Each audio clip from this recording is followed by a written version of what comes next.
बिस्मिल्लाहिर्रहमानिर्रहीम। अस्सलाम वालेकुम dear students, hope you are fine. So हम चैप्टर नंबर 2 क्वाड्रेटिक इक्वेशंस की एक्सरसाइज 2.1 कर रहे थे, जिसमें हम क्वेश्चन नंबर 6 को कंप्लीट कर चुके थे और आज हमने क्वेश्चन नंबर 7 से स्टार्ट करना है। हमारा क्वेश्चन है एक्सप्लेन ईच टर्म। फर्स्ट हमने एक्सप्लेन करना है कि what is a solution. Then हमने बताना है कि रूट क्या है, ज़ीरो ऑफ फंक्शन क्या है एंड एक्स इंटरसेप्ट क्या है। इस टर्म्स को हमने सिर्फ एक्सप्लेन करना है। हमने ये क्वेश्चन जो है इनको सॉल्व नहीं करना, जैसे हम पिछले तमाम क्वेश्चंस में सॉल्यूशन कर रहे थे। So let's try one by one, हम इसको थोड़ा सा अंडरस्टैंड करने की कोशिश करते हैं। सबसे पहला हमारा जो टर्म थी दैट वाज सॉल्यूशन। सो हमने बताना है कि सॉल्यूशन क्या चीज़ होती है, इसको अंडरस्टैंड करते हैं। A solution is an equation, ठीक है, कोई एक इक्वेशन है ये। इज़ एनी वैल्यू, ठीक है, कोई ऐसी वैल्यू और सेट ऑफ वैल्यूज़ या फिर set of values for multiple unknowns, जिसमें हमारे पास मल्टीपल अननोन्स हो। जैसे फॉर एग्जांपल इसमें हमारे पास एक अननोन है दैट इज़ एक्स, इसकी वैल्यू हमें नहीं पता, ठीक है। That when substituted into the equation, यानी अगर हमें इसकी वैल्यू पता और हम इसके अंदर अगर पुट करें इस इक्वेशन के अंदर एक्स की वैल्यू को, makes both sides of the equation equal, तो आपके पास इक्वेशन की दोनों साइड इक्वल आ जाएं। फॉर एग्जांपल हमारे पास ये वाली एक इक्वेशन है और इसके अंदर मैं वैल्यूज़ को अगर सब्सटीट्यूट करूं, ठीक है, एक्स की वैल्यूज़ जो अननोन है उनको अगर मैं सब्सटीट्यूट करूं, लाइक जैसे मैंने लेट किया कि मैं एक्स की वैल्यू 2 ले लेती हूं, ठीक है, सबसे पहले। तो जब हम x की वैल्यू 2 इस इक्वेशन के अंदर पुट करेंगे तो हमारे पास इक्वल टू के इस साइड भी ज़ीरो आएगा और इक्वल टू के इस साइड भी ज़ीरो आएगा। देखें, for x is equal to 2 are solution is solution because when substituted into equation they get result in 0 equal to 0, ठीक है। आप 2 को जब पुट करेंगे ये 4 होगा, दिस इज़ 10, 4 + 6 10, 10 - 10 0 इक्वल टू 0, ठीक है। इसी तरह से अगर हम x is equal to 3 put करते हैं, it is 9 and it is 15, 9 + 6 15, 15 - 15 equal to 0, means कि इन दोनों वैल्यूज़ को पुट करने से हमारे पास 0 इक्वल टू 0 वाली कंडीशन आती है, ठीक है। तो ये सेटिस्फाई करती है इस चीज़ को कि 0 इक्वल टू 0 या इक्वल, यानी कि आपकी जो left hand and right hand side है दोनों आपके पास इक्वल आ जाएँ। इसको हम कहते हैं सॉल्यूशन। चलें, ये तो बेसिक इंट्रोडक्शन हो गया ना हमारे पास सॉल्यूशन का। हम ज़रा इसको डिफ्रेंशिएट करके देखते हैं रूट के साथ। A root is a special type of solution. अब रूट जो है वो भी एक सोल्यूशन है, ठीक है, लेकिन एक स्पेशल टाइप का सोल्यूशन है। Where the equation is equal to 0, जहाँ पे हमारे पास इक्वेशन जो है वो इक्वल टू 0 होती है। It's often used when discussing the solution, ये तब यूज़ की जाती है कि हम जब सोल्यूशंस को डिस्कस कर रहे होते हैं टू पोलिनोमियल इक्वेशंस के लिए, स्पेशली क्वाड्रेटिक इक्वेशन, जैसा कि ख़ास तौर पर क्वाड्रेटिक इक्वेशन। सो आपके क्वेश्चन में आपकी डेफिनेशन में एक वर्ड पोलिनोमियल यूज़ हुआ, आपने ऑलरेडी क्लास 9th में इसके बारे में पढ़ा है, ठीक है। आप पहले से पढ़ते आ रहे हैं कि कोई भी ऐसी वैल्यूज़ के दो अलजेब्राइक वैल्यूज़ हों और उनके बीच में एडिशन या सब्ट्रैक्शन हो, ठीक है, बेशक एक्सपोनेंट भी हो आपके पास, तो इसे हम कहते हैं कि ये एक पोलिनोमियल इक्वेशन है, ठीक है। और एक कंडीशन इसमें ये होती है कि पोलिनोमियल में आपके पास फ्रैक्शन में वैल्यूज़ नहीं होनी चाहिए। सो हम सॉल्यूशन के साथ जब डिफ्रेंशिएट करते हैं तो वही वाली सेम वैल्यूज़, हम इसकी एग्जांपल देखते हैं, ये मैंने आपको एक्सप्लेन किया। ज़्यादा अच्छे से समझ तब आएगा जब हम एग्जांपल देखेंगे। तो हमने वही वैल्यूज़ ली, x इक्वल टू 0 और x इक्वल टू 2 एंड x इक्वल टू 3, वही जो वहाँ पर थी। हम कहते हैं कि ये वैल्यूज़ जो हैं are also the root of this equation. ये हमने कहा कि ये सोल्यूशन भी है उसका, इस इक्वेशन के सोल्यूशन भी हैं x इक्वल टू 2 एंड 3, और यहाँ पे हम कह रहे हैं कि यही दो वैल्यूज़ जो हैं ये रूट भी हैं इस इक्वेशन के, क्योंकि because they make the equation equal to 0, क्योंकि इसकी वजह से हमारे पास इक्वेशन इक्वल टू 0 बनी है।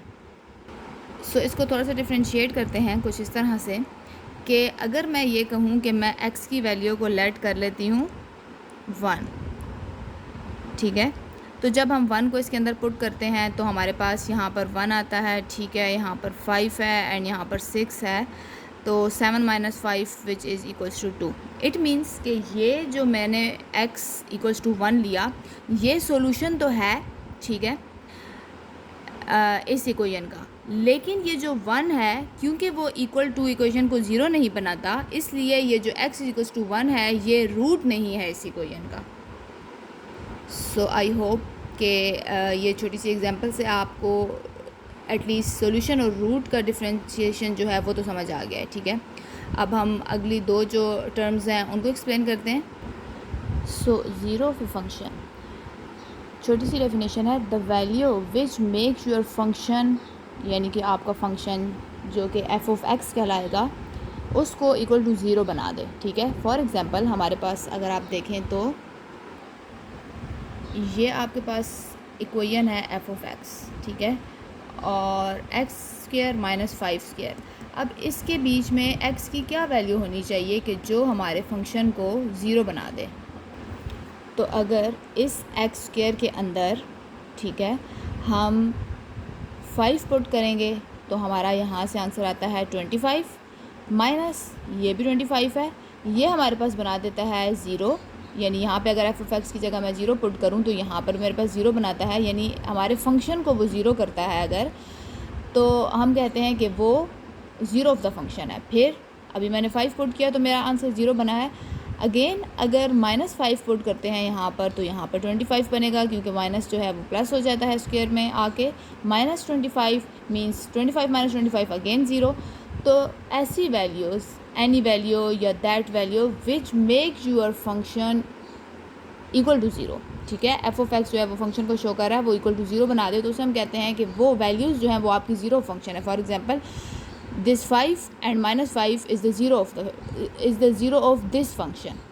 तो ये सिंपल सी डेफिनेशन थी इसकी। इसके बाद हमारे पास एक्स इंटरसेप्ट है, ये भी काफ़ी ईजी है। Any point where the graph of a function crosses the x axis, ठीक है, कोई ऐसा पॉइंट जिसमें हमारा ग्राफ जो है वो क्रॉस करता है एक्स एक्सिस को, ठीक है, टोटली एक्स एक्सिस को। जैसे आप अगर जब ग्राफ ड्रा करते हैं, हमने पिछले क्वेश्चंस में जैसे ग्राफ ड्रा किया तो ये आपको पता है हमारे पास एक्स एक्सिस है पूरा, ठीक है। तो एक्स इंटरसेप्ट की अगर बात हो रही है तो इट मीन्स कि कोई पॉइंट जो यहाँ पर एक्स पे लाई करता है, ठीक है, यहाँ एक्स पे लाई करता है और हम इसमें से पास करवाते हैं, ठीक है, यूँ बना रहे थे हम, ठीक है, या फिर हम लोगों ने इसको क्वाड्रेटिक इक्वेशन को शो किया। ये जो आपकी पॉइंट्स हैं इसे हम कहते हैं कि ये एक्स इंटरसेप्ट है। फॉर एग्जांपल जब आपके पास ये पॉइंट आपके पास तब ही आएगा कि जब आपके पास दो पॉइंट होते हैं, ठीक है, एक पॉइंट होता है एक्स का और दूसरा पॉइंट होता है हमारे पास वाई का। तो अगर एक्स का पॉइंट आपके पास ज़ीरो है और वाई आपके पास लेट्स सपोज कुछ भी है, लाइक 5 है या कुछ भी, तो नो एक्चुअली एक्स आपका अगर 5 है और वाई आपका 0 है तो हम ये कहते हैं कि 0 पॉइंट यहाँ लाई कर रहा है वाई एक्सिस का और x जो है हमारा 5 यहाँ पर लाई कर रहा है। तो हमारा जो पॉइंट है वो एग्जैक्टली ऑन एक्स एक्सिस बनेगा। तो हम कहते हैं कि ये जो 5 है अकॉर्डिंग टू दीज 2 पॉइंट्स, ये जो 0 एंड 5 थे, अकॉर्डिंग टू दीज पॉइंट्स हमारा जो एक्स इंटरसेप्ट है वो 5 है, ठीक है, वो ये पॉइंट है। इसी तरह से अगर हम कहें -5 और 0 तो y आपका जो है 0 है वो यहाँ शो होगा और -5 जो है या ये -3 है जो भी, वो आपका exactly on x axis show हो रहा है। तो हम इसे कहते हैं कि ये आपका एक्स इंटरसेप्ट है। सो आपकी बेटर अंडरस्टैंडिंग के लिए मैंने एक छोटा सा समराइज़ करके टेबल बना दी जिसमें मैंने एग्जाम्पल्स ऐड कर दिए हैं, तो इसको आप देख सकते हैं। वेरी बेसिक और सिंपल एग्जांपल्स हैं। सॉल्यूशन क्या था हमारे पास कि अगर कोई इक्वेशन है और उसका सॉल्यूशन आपके पास equal to right hand side आ जाता है तो उसे हम कहते हैं कि वो जो वैल्यू थी या वो जो नंबर था वो आपका सॉल्यूशन है। सो अगर मैं यहाँ पे 1 पुट करूँ तो 2 + 3 विच इज़ इक्वल्स टू 5, तो हम कहते हैं कि ये कंडीशन को सेटिस्फाई करता है, तो ये हमारा सॉल्यूशन है।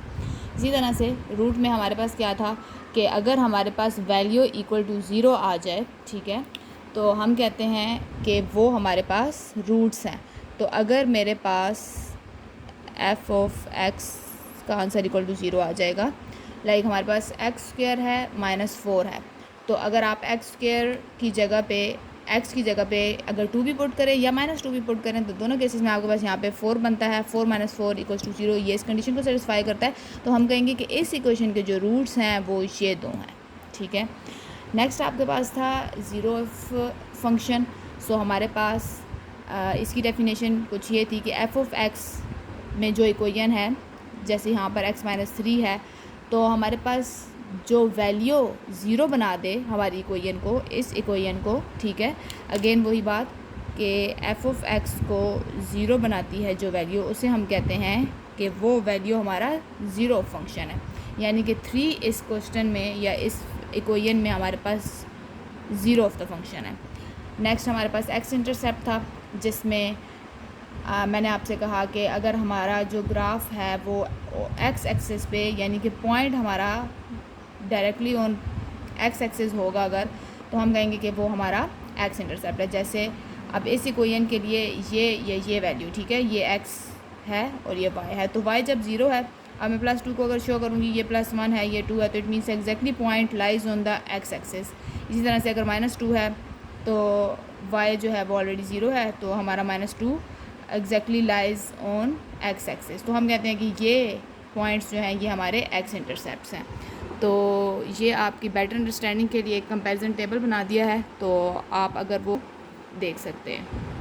सो क्वेश्चन 8 है, can a quadratic equation have more than 2 solution, why और वाई नॉट। तो पहले तो हमने बताना है कि क्या कोई क्वाड्रेटिक इक्वेशन अगर हमारे पास हो तो उसके जो सॉल्यूशन हैं वो हमारे पास 2 से ज़्यादा हो सकते हैं। सो फॉर एग्जांपल एक क्वाड्रेटिक इक्वेशन अगर मैं लिखूं, ठीक है, विच इज़ x² हम लिख देते हैं +2x एंड +3 = 0, ठीक है, ये क्वाड्रेटिक इक्वेशन है, रफली मैंने लिखा। तो क्वाड्रेटिक इक्वेशन का जो सोल्यूशन है वो 2 हो सकते हैं, यानी ठीक है, सोल्यूशन का मतलब जैसे भी हमने पीछे देखा कि अगर इसके अंदर हम कोई भी वैल्यूज पुट करें तो वो हमारे पास इक्वल टू कर दे राइट हैंड साइड के। तो पहली बात तो ये कि हमारे पास जो सोल्यूशन होते हैं वो हमें पता चलते हैं कि इस इक्वेशन के कितने सोल्यूशन हैं, हमें पता चलेंगे डिग्री ऑफ पॉलिनोमियल से, ठीक है, डिग्री ऑफ दिस पॉलिनोमियल। सो अगर डिग्री ऑफ पॉलिनोमियल देखा जाए तो हमारे पास इस इक्वेशन की डिग्री जो है, यानी कि हम कहते हैं highest power of this equation या highest power of the variable, तो वो हमारे पास 2 है, ठीक है, और क्वाड्रेटिक इक्वेशन की हमेशा 2 ही होती है। इट मीन्स कि हमारे पास इसके सिर्फ 2 सॉल्यूशन बनते हैं, 2 से ज़्यादा सॉल्यूशन नहीं बन सकते। यहाँ से हम लोगों ने इसको गैस किया। अब उन्होंने पूछा आगे कि वाई और वाई नॉट, ठीक है, तो हमने इसकी रीज़न भी बतानी है। सो आप लिख सकते हैं because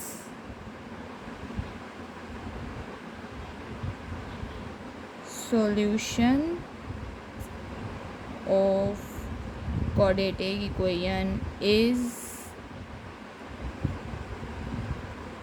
equal to degree of polynomial।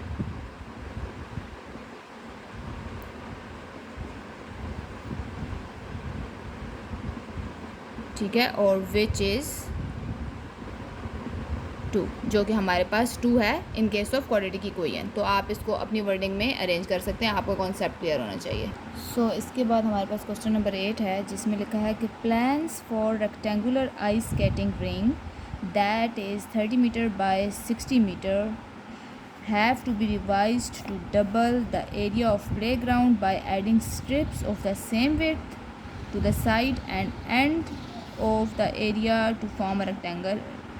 Find the width of strip, what is the dimension of the playground। अच्छा, एक प्लान है फॉर रेक्टेंगुलर आइस स्केटिंग का, ठीक है, रिंग दैट इज़ 30 मीटर, आप इसको कह सकते हैं कि ये हमारे पास विड्थ है, और 60 मीटर हम कह सकते हैं कि ये लेंथ है। हैज़ टू बी रिवाइज्ड, और इसको रिवाइज़ किया गया, इसको डबल किया गया है। The area of play ground, ठीक है, जो प्ले ग्राउंड का जो एरिया था उसको डबल किया गया बाय एडिंग। किस तरह से डबल किया कि उसकी विड्थ वाली साइड पे भी स्ट्रिप लगाई गई और लेंथ वाली साइड पे भी, and the end of the area to form rectangle, हमने उसको अगेन रेक्टेंगल की ही शेप में एक्सटेंड किया। Find the width of the strips, तो हमने विड्थ बतानी है उस स्ट्रिप्स की, और फिर what are the dimension of the play ground now, और उसके बाद बताना है कि अब प्ले ग्राउंड की जो डायमेंशंस हैं वो क्या हैं, जैसे कि पहले ये वाली डायमेंशंस थी। सो हमारे पास लेंथ और विड्थ जो है वो गिवन थी आइस स्केटिंग रिंग की। सो दिस इज़ 60 एंड 30, तो हम इसको मेंशन करते हैं। हमारे पास यहाँ पर 60 है एंड यहाँ पर 30 है, ठीक है। इसी तरह ये दोनों साइड्स क्योंकि रेक्टेंगल की इक्वल होती हैं, हमारे पास यहाँ पर 30 है और यहाँ पर 60 है। इसके बाद उन्होंने कहा कि इसकी दोनों साइड से एक्सटेंशन की गई है, ठीक है, इसकी रेक्टेंगुलर शेप में ही रखा गया है, तो यहाँ पे भी एक स्ट्रिप की एक्सटेंशन और उतनी ही एक्सटेंशन यहाँ से, ठीक है। लेकिन अगेन इस स्ट्रिप के होते हुए भी हमारे पास ये जो है एक रेक्टेंगुलर की शेप ही बनाता है। सो अब हमारे पास ये जो एक्सटेंशन है इसकी वैल्यूज़ गिवन नहीं है, तो हम लेट करते हैं कि ये वाई एक्स है हमारे पास, ये तमाम जगह पे एक्स है, ठीक है। तो हम इसको with the help of x solve करेंगे। सो सबसे पहले तो जो हमारे पास ओरिजिनल रेक्टेंगल है, ओरिजिनल एरिया लिख लेते हैं इसको, तो वो फाइंड करेंगे। तो आपको पता है एरिया ऑफ रेक्टेंगल का फार्मूला होता है लेंथ मल्टीप्लाई विड्थ। हमारे पास लेंथ 60 है एंड विड्थ जो है वो 30 है। 6 3 are 18 एंड ये हमारे पास मीटर स्क्वायर में इसका ओरिजिनल जो रेक्टेंगल है आपके पास ग्रीन में, उसका जो एरिया है वो हमारे पास फाइंड हो गया। सो क्योंकि अब हमने स्ट्रिप जो एक्सटेंशन है उसके साथ भी एरिया फाइंड करना है, तो हम लिखेंगे एरिया विद स्ट्रिप्स, ठीक है। लेकिन उसके लिए हमारे पास लेंथ और विड्थ किस तरह मेंशन करनी है कि लेंथ में हमारे पास एक तो ये 60 है, इसमें साथ प्लस कर देंगे x को, ठीक है, तो ये हमारे पास लेंथ हो जाएगी। इसी तरह से विड्थ की अगर बात की जाए तो विड्थ हमारे पास 30 है और इसके साथ 30 + x करेंगे जब, तो ये हमारे पास x + 30 है। सो यहाँ पर हम इसका फार्मूला लिखते हैं एरिया ऑफ स्ट्रिप्स, क्योंकि रेक्टेंगुलर हैं, तो अगेन हम लेंथ मल्टीप्लाई विड्थ करते हैं। तो लेंथ इस दफ़ा हमारे पास है x + 60 एंड विड्थ जो है वो x + 30। इनमें आपके पास अगर आप देखें तो मल्टीप्लिकेशन होगी, x को x से मल्टीप्लाई करेंगे x² आएगा, x को 30 से करेंगे 30x आएगा हमारे पास, प्लस 60x प्लस 60 को 30 से करेंगे 60 * 18 एंड 1800। सो हम इसको सॉल्व करते हैं x² + 90x + 1800। सो यहाँ पर है एरिया विद स्ट्रिप्स, ठीक है। तो वो हमारे पास अगर आप बुक में देखें तो यहाँ पर लिखा था कि वो एरिया आपके पास डबल हो जाता है to double the area of playground, ठीक है। तो अगर वो एरिया ऑफ प्लेग्राउंड से डबल हो रहा है इट मीन्स के एरिया आपका ये था, और जब ये डबल होता है, ठीक है,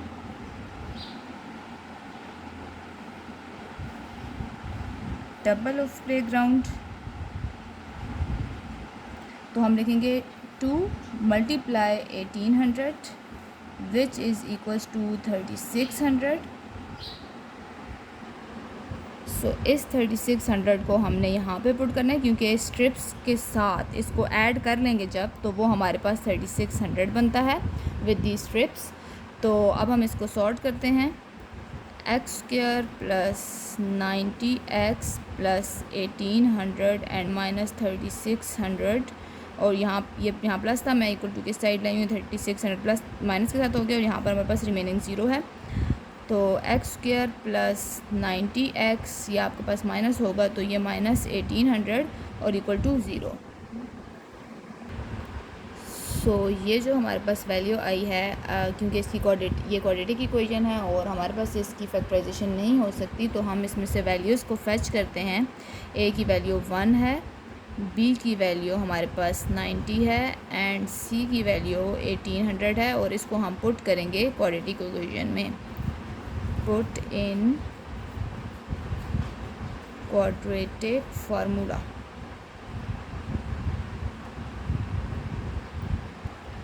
सो क्वाड्रेटिक फार्मूला हमारे पास -b + -√b² - 4ac divided by 2a। सो हमारे पास a की वैल्यू है 1, हमने पहले b की पुट करनी है, b की वैल्यू हमारे पास 90 है, -90 plus minus √-90² - 4a and c की वैल्यू हमारे पास थी 1800। 2 एंड a की जगह पे 1, यहाँ पे आपके पास आता है -90 प्लस माइनस √90 का square. So with the help of calculator हम इसको सॉल्व करते हैं। ये हमारे पास 8100 आता है, minus 1800 × 4 which is 7200 divided by 2। So -90 plus minus यहाँ पे रिमेनिंग वैल्यू और यहाँ पर 2। सो यहाँ पर c की वैल्यू हमारे पास -1800 थी, तो यहाँ पर हमें माइनस लगाना है, जब यहाँ माइनस है इट मीन्स कि ये माइनस माइनस प्लस हो जाते हैं। इन दोनों को ऐड करते हैं, हमारे पास आता है 15300 माइनस 90 प्लस माइनस, हम इसका अंडर रूट निकालेंगे कैलकुलेटर की हेल्प से, तो 123.69 आता है डिवाइडेड बाय 2। अब क्योंकि हमारे पास एक दफ़ा प्लस और एक दफ़ा माइनस है तो ये इन वैल्यूज़ को हम सॉल्व करेंगे। हम एक दफ़ा लिखेंगे -90 प्लस 123.69 ओवर 2, और दूसरा हम लिखेंगे -90 माइनस 123.69 डिवाइडेड बाय 2। हम इसको कैलकुलेटर पे सॉल्व कर लेते हैं। यहाँ पर रिमेनिंग हमारे पास 33.69 डिवाइडेड बाय 2 रिमेनिंग है। यहाँ पर हमारे पास, और इसको हम सॉल्व कर लेते हैं, ये हमारे पास 16.85 आता है। सो यहाँ पर दोनों वैल्यूज़ माइनस में हैं तो हमारा साइन माइनस का लगेगा और आंसर हमारा आता है 106.85। ठीक है, सो इन दो वैल्यूज़ में से हमने एक सिलेक्ट करनी है। क्योंकि हमारे पास -106.85 है, हम कहेंगे कि length can not B negative. ठीक है, can not B negative.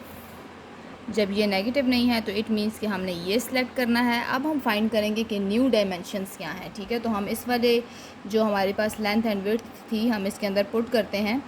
X की जगह पे हम पुट करेंगे क्योंकि हमने इसको सिलेक्ट किया है, तो हम लिखेंगे 16.85 प्लस 60।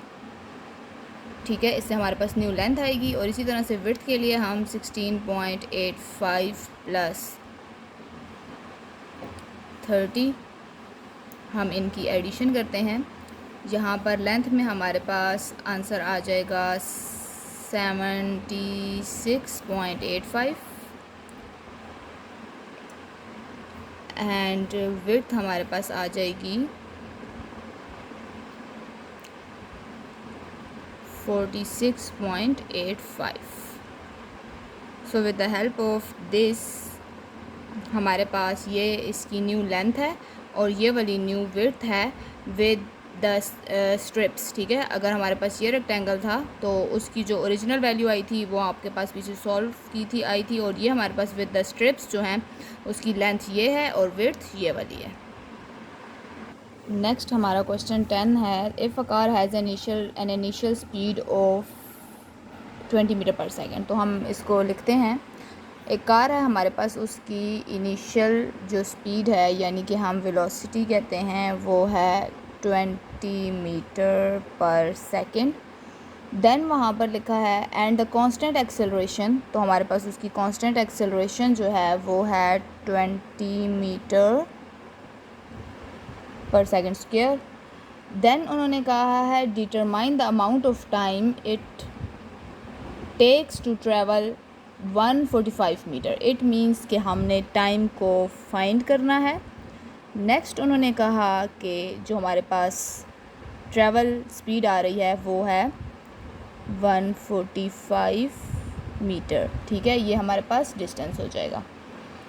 सो आपके पास आपकी बुक में क्योंकि 7 फार्मूला भी गिवन है तो हम यूज़ करेंगे इस फार्मूला को। हम लिखेंगे according to given formula which is S equals to VIT plus half AT square. So आप लिख सकते हैं इसको अपनी आसानी के लिए कि ये आपके पास स्पीड है, ठीक है, ये आपके पास एक्सेलरेशन है, ये आपके पास टाइम है, ये आपका डिस्टेंस है। सो हम वैल्यूज़ पुट करते हैं इसके अंदर। S की वैल्यू आपके पास है 145, VI की जगह पे आप लिखेंगे 20, टाइम की जगह हम लोग T लिखते हैं क्योंकि वो हमने फाइंड करना है। 1/2 एक्सेलरेशन हमारे पास 20 है and again T square. So इसको सॉल्व करते हैं। 145 equals to 20T, 2 10 20 plus 10T square. Arrange करेंगे 10t² प्लस 20t, ये यहाँ पे इक्वल टू के साइड लाते हैं, माइनस 145, यहाँ पर ज़ीरो है। नेक्स्ट मैं इसको अरेंज करके और ज़ीरो जो है वो मैं राइट हैंड साइड पे लिखती हूँ। सॉरी, ये a यहाँ पर हमारे पास 2 था, अगर ये 2 था तो हमारे पास यहाँ 1 रिमेनिंग है, यहाँ पर 1 रिमेनिंग है, और t² के साथ ये 1 है एंड ये भी 1 है, ठीक है, यानी ये t² है सिर्फ। तो t² plus 20 minus 145 equal to 0। तो ये आपके पास एक क्वाड्रेटिक इक्वेशन आ गई। सो ये हमारे पास क्वाड्रेटिक फार्मूला लगाते हैं और उसमें पुट करते हैं -b plus minus √b² minus 4ac divided by 2a। सो हमारे पास a की वैल्यू 1 है, b की वैल्यू 20 है। हम यहाँ पुट करते हैं -20 plus minus √20² minus 4a and c में -145 है। इस माइनस को पुट करना नहीं भूलना, हमारा आंसर गलत हो जाएगा। यहाँ पर 1, so -20 plus minus √400 minus minus plus, ये हमारे पास बनता है मल्टीप्लाई होके 580 divided by 2 equals to -20 plus minus, इनको जब हम सॉल्व करते हैं ये हमारे पास 980 बनता है, डिवाइडेड बाय 2 है, -20 प्लस माइनस, इसका हम सॉल्यूशन निकाल लेते हैं कैलकुलेटर से। सो इट इज़ 31.3 और यहाँ पर हमारे पास 2 है, एक प्लस और एक माइनस, सो हम -20 प्लस 31.3 ओवर 2 लिखेंगे एंड -20 माइनस 31.3 ओवर 2। यहाँ पर हमारे पास 11.3 डिवाइडेड बाई 2 है, यहाँ पर हमारे पास t की वैल्यू आ रही है -51.3 डिवाइडेड बाई 2। इसको हम सॉल्व करते हैं तो हमारे पास 5.65 सेकेंड्स आते हैं, और इसको हम सॉल्व करते हैं तो हमारे पास -25.65 है। सो हमारे पास time can not be in negative, so हम इसे कहेंगे कि हम इसको नेग्लेक्ट कर रहे हैं। सो हम इस वाली वैल्यू को सिलेक्ट करेंगे। So student, it was all about our exercise 2.1 which is completed. Thanks for watching. If you have any sort of query you can ask in the comment section. Please don't forget to like and subscribe the channel. Thank you.